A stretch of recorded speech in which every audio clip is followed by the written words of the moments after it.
makita ko sa isang telebisyon, natuwa na ako kay Tatay Digong.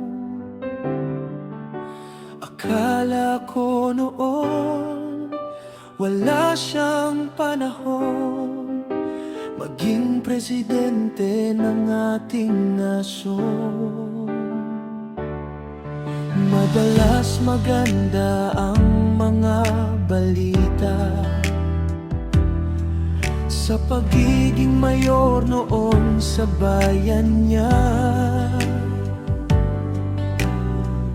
Puno ng paghanga at pag-asa, sana isang araw makilala kita.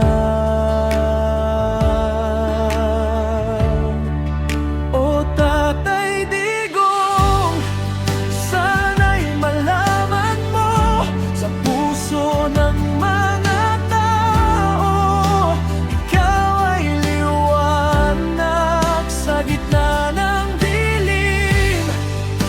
Kami nag-aasam na sa iyong paghawak,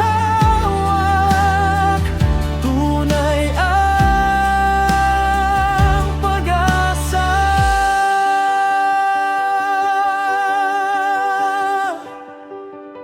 Sa aking pag-iisip ako ay nanalangin na sana ay si Digong maging tatay natin, maging sandalan ng lahat sa atin.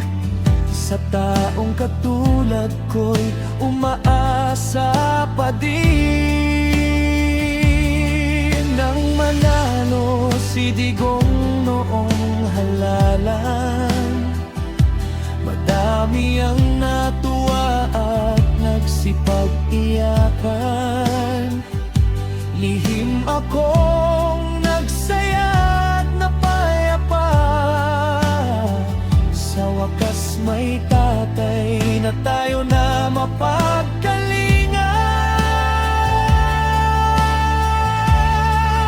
O Tatay Digong, sana'y malaman mo sa puso ng mga tao, ikaw ay liwanag sa gitna ng dilim.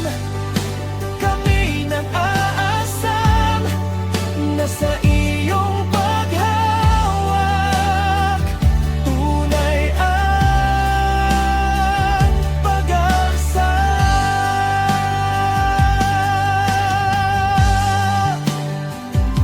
Lumipas ang ilang buwan, madaming sumisira sa magandang layunin para sa ating bansa. Lahat ng atensyon sa kanya nakamukha, lahat mainipin, lahat naninira.